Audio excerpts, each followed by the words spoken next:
Gramsci.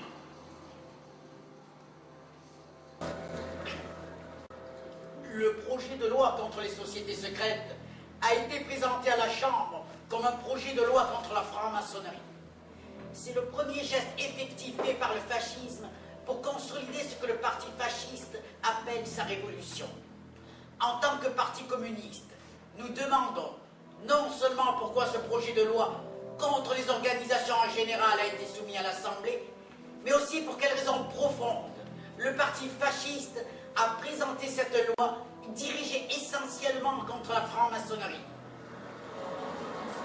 Messieurs, un peu de silence. Je vous en prie, député Gramsci.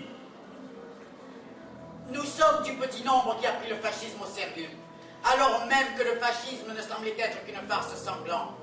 Lorsqu'on se contentait de répéter à propos du fascisme les lieux communs sur la psychose de guerre, lorsque tous les partis cherchent à endormir la population laborieuse en présentant le fascisme comme un phénomène superficiel qui ne durait guère, en novembre 1920, chose inconcevable alors pour les fascistes eux-mêmes, nous avons prévu que si la classe ouvrière ne parvenait pas à freiner par les armes son avance sanglante, le fascisme accéderait au pouvoir. Aujourd'hui, le fascisme affirme donc pratiquement qu'il veut conquérir l'État. Que signifie cette expression qui est devenue désormais un lieu commun? Et que signifie dans cette perspective la lutte contre la franc-maçonnerie? Étant donné la façon dont l'Italie s'est unifiée, étant donné la faiblesse initiale de la bourgeoisie italienne, la franc-maçonnerie a été le seul parti réel et efficace qui ait eu pendant longtemps la classe bourgeoise. En réalité, le fascisme lutte contre la seule force efficacement organisée que la bourgeoisie ait eue en Italie, pour la supplanter dans des postes que l'État confie à ses fonctionnaires.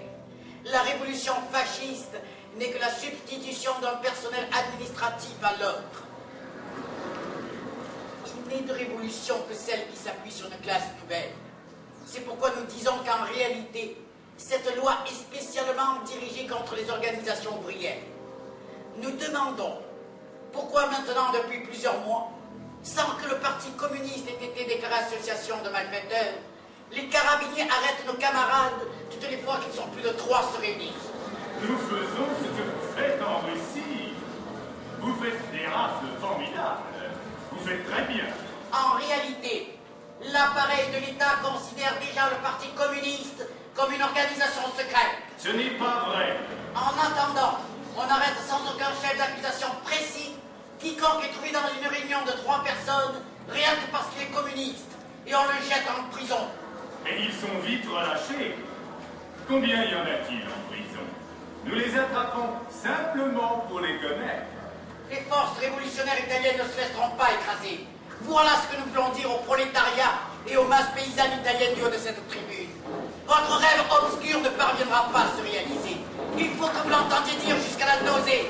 Le mouvement révolutionnaire vaincra le fascisme.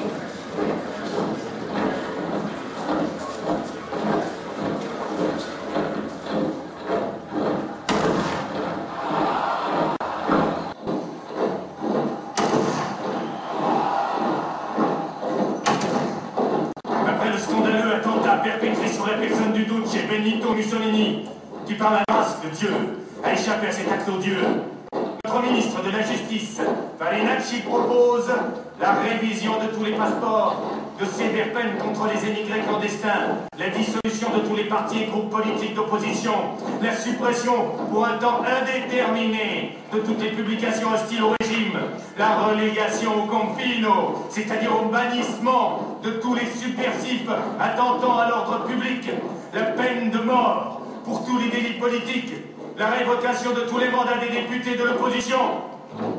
Monsieur Gramsci, vous avez collaboré à de très nombreux journaux subversifs dans l'Avanti.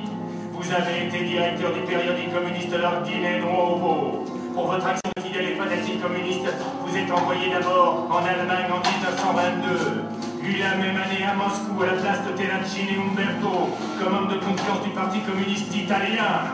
Aux élections législatives de 1924, vous êtes élu député dans la circonscription de la Vénétie et, la même année, nommé secrétaire politique du Parti communiste.